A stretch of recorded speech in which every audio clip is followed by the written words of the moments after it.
Hi, I'm Susanne Schwarz, Assistant Professor of Political Science. The 2024 election renewed interest in the role of gender in American politics. Not only was this a historical election because we had a woman of color running for president for the first time, women's reproductive rights also were on the forefront of many voters' minds. But how exactly does gender impact American elections? Do women and men vote differently? And do voters evaluate female versus male candidates differently? When it comes to voters, political scientists have been interested in two gender gaps, really: gaps in presidential preference and gaps in turnout.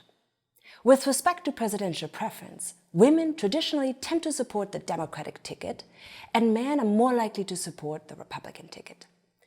There's also a huge gap in the last 20 years or so, with women turning out in more consistent and higher rates to vote. Now, in the run-up to the 2024 election, people expected those gaps to widen, in part because of reproductive rights being on top of a lot of women's minds, and in part because we had a historical candidate running. And yes, there was a large gap in how men and women voted, but it was actually quite similar to what we've seen in previous elections. According to exit polls, there was around a 10-point gender gap between men and women voting for Trump, with 42% of men and 53% of women voting for Harris, while 55% of men and 45% of women voted for Trump.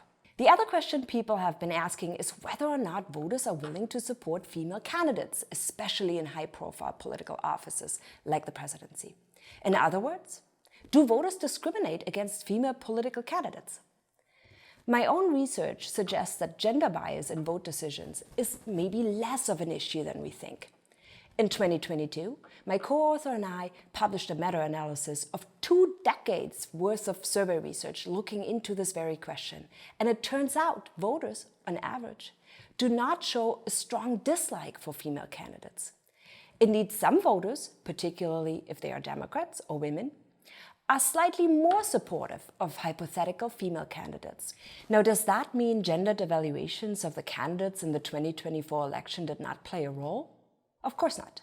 We know from political science and social psychology research that women candidates are held to a much higher standard, especially when they are running for high-profile political offices that are traditionally male-typed, such as the presidency.